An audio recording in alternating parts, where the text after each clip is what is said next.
So, কি অবস্থা সবার? Welcome back to another brand new video and you are watching the Human Changer channel. Video title আর thumbnail দেখে already আপনারা বুঝে গেছেন যে আমি কি রিলেটেড ভিডিওটা আজকে বানাতে যাচ্ছি। আজকের ভিডিওর যে টপিক সেটা হচ্ছে আমি কানাডার টরন্টো থেকে চলে যাচ্ছি। হ্যাঁ, ফাইনালি আফটার 3 ইয়ার্স টরন্টোতে আমি ছিলাম, টরন্টোতে আমি জব করেছি, এখন আমি টরন্টো থেকে চলে যাচ্ছি। রিসেন্ট আমার লাস্ট ভিডিওটা যারা দেখেছেন সেখানে আমি বলেছিলাম যে আমার একটা ওয়ার্ক পারমিট চলে আসছে, উইথিন 12 ডেজ আমার ওয়ার্ক পারমিট অ্যাপ্রুভ হয়ে যায়। অ্যান্ড গেস হোয়াট, আমার কাউন্টডাউন শুরু। কিছু কিছু স্টুডেন্টসদের ওই ওয়ার্ক পারমিট আসতে টাইম লাগে 5 থেকে 6 মাস, আগে অনেক টাইম লাগতো 7 থেকে 8 মাস। রিসেন্টলি এই টাইম পিরিয়ডটা অনেক কম হয়ে গেছে স্টুডেন্টসদের জন্য, অ্যান্ড প্রসেসিংটা অনেক ফাস্ট করতেছে কানাডার গভর্নমেন্ট, সো যার ফলে স্টুডেন্টসদের আর ওয়েট করতে হয় না।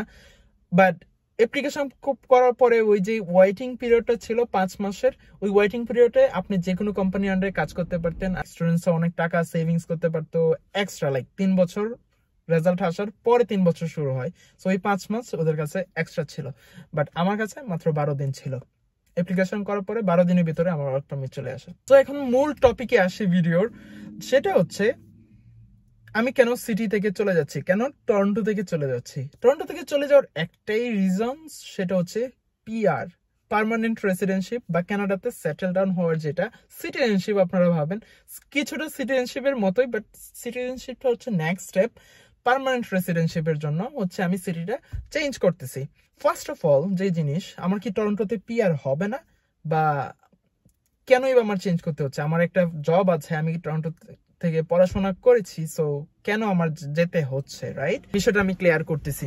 টরন্টোর মধ্যে যে পরিমাণ মানুষ, যেভাবে মানুষরা টরন্টোর দিকে যাচ্ছে, সেক্ষেত্রে টরন্টোর পপুলেশন অনেক বেশি হয়ে গেছে বর্তমানে। অনেক স্টুডেন্টস টরন্টো বেসড মুভ হচ্ছে, যারা ওয়ার্ক পারমিটে আছে ওরাও টরন্টোতে আছে, অনেকেই হচ্ছে ভিজিটর ভিসায় আসতেছে, ওরাও টরন্টোতে আসতেছে। সো টরন্টোর ফুল পপুলেশনটা অনেক বেশি হয়ে গেছে, যার ফলে হচ্ছে ওদের অ্যাপ্লিকেশন প্রসেসিংটাতে অনেক ডিলে হচ্ছে। ওয়ার্ক পারমিটের থেকে পিআর এর জন্য অ্যাপ্লাই করার ক্ষেত্রে কিছু কিছু মিনিমাম রিকোয়ারমেন্ট আছে। টরন্টোতে যদি আমি 6 মাস বা 1 বছর পরে যদি আমি অ্যাপ্লাই করি, সেক্ষেত্রে আমার যেই প্রসেসিং টাইমটা যাবে, বর্তমানে যে প্রসেসিং অনুযায়ী চলতেছে, সেক্ষেত্রে 2 ইয়ার্স এর উপরে লাগতেছে পিআর এর জাস্ট রেজাল্টটা দিতে, যে আপনি পিআর হবেন কি না, পার্মানেন্ট রেসিডেন্টশিপ আপনি পাবেন কি না।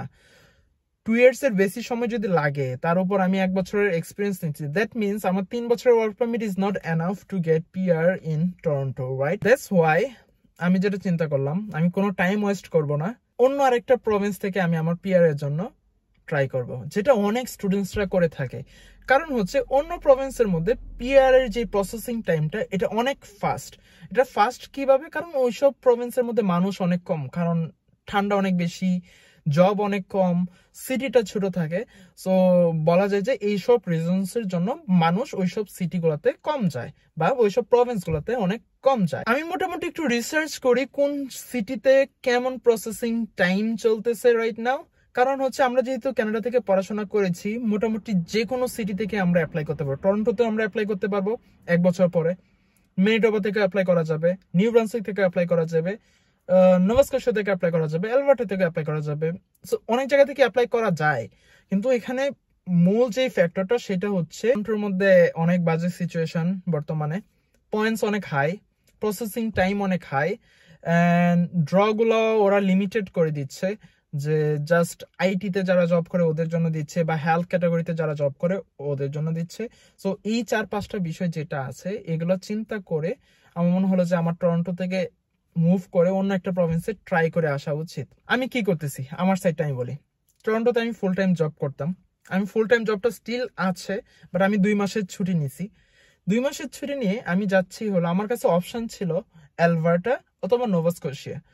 অ্যালবার্টাতে পিআর সিচুয়েশনটা অনেক ফাস্ট, মানুষ অনেক কম, কারণ অ্যালবার্টা অনেক ঠান্ডা একটা প্রভিন্স, মানুষ অনেক কম, জবও অনেক কম, যেহেতু মানুষ কম জবও কম।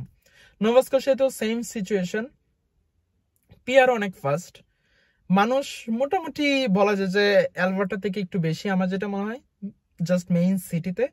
আর হচ্ছে জবও, যেহেতু মানুষ একটু বেশি, জবও একটু বেশি আছে আমার মনে হয় অ্যালবার্টার তুলনায়, বাট এত বেশি না, টরন্টোর মতো এত বেশি না। এই দুইটা প্রভিন্সের মধ্যে আমার কিছু ফ্রেন্ডস ছিল যারা হচ্ছে নোভা স্কোশিয়ার হ্যালিফ্যাক্সে থাকতেছে। আমি ওদের সাথে কথা বলি এন্ড আমার মনে হলো কি আমার যেহেতু পরিচিত আছে সেক্ষেত্রে আমার নোভা স্কোশিয়ার হ্যালিফ্যাক্সে যাওয়াটাই উচিত। আর এইটা চিন্তা করে আমি ইমিডিয়েট কোম্পানি থেকে 2 মাসের ছুটি নিয়েছি। 2 মাসের ছুটি নিয়ে আমি চলে আসি হ্যালিফ্যাক্স, নোভা স্কোশিয়া।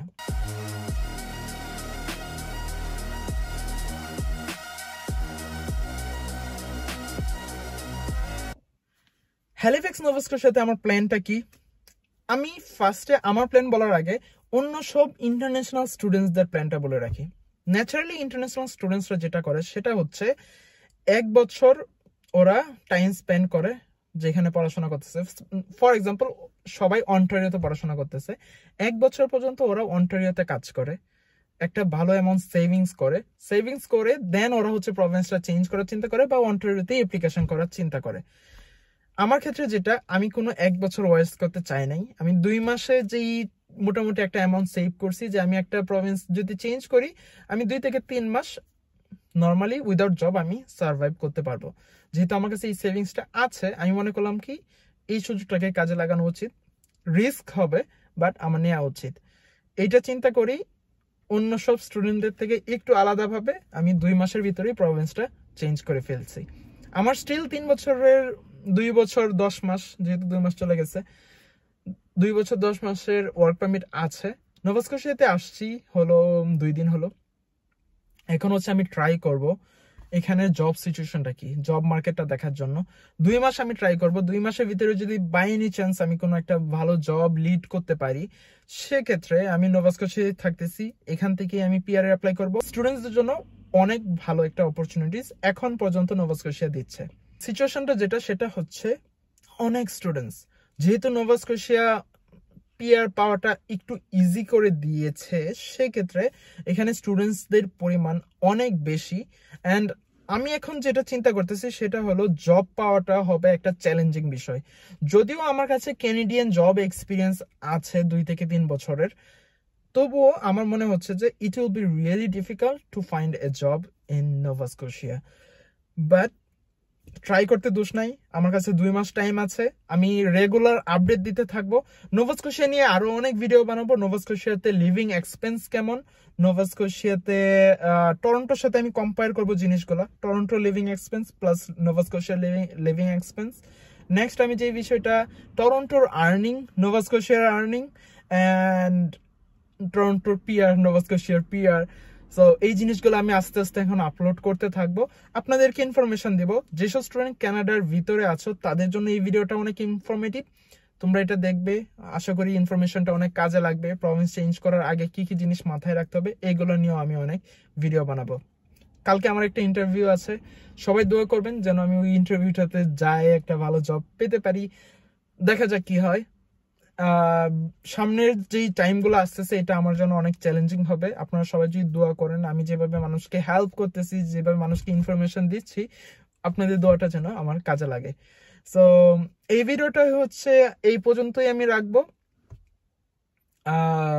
সামনে আরো অনেক ভিডিও বানাবো আমি এভরি উইকে, যেহেতু এখন কোনো কাজ নাই, বাসার মধ্যে সারাদিন ঘুমাচ্ছি খাচ্ছি, লাস্ট 2 দিন যাবত এটাই করতেছিলাম।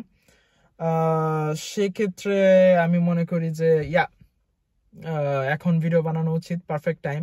আমার কাছে অনেক টপিকও আছে ভিডিও বানানোর, মানুষকে হেল্প করার, বাংলাদেশ থেকে যারা আসতেছে ওদেরকে হেল্প করার। দেখি, দোয়া করবেন যদি নোভা স্কোশিয়াতে পিআর হয়, ইনশাল্লাহ এইগুলা নিয়েও ভিডিও হবে। সো আজকে পর্যন্ত এইটুকু। See in the next video, till then bye bye, take care.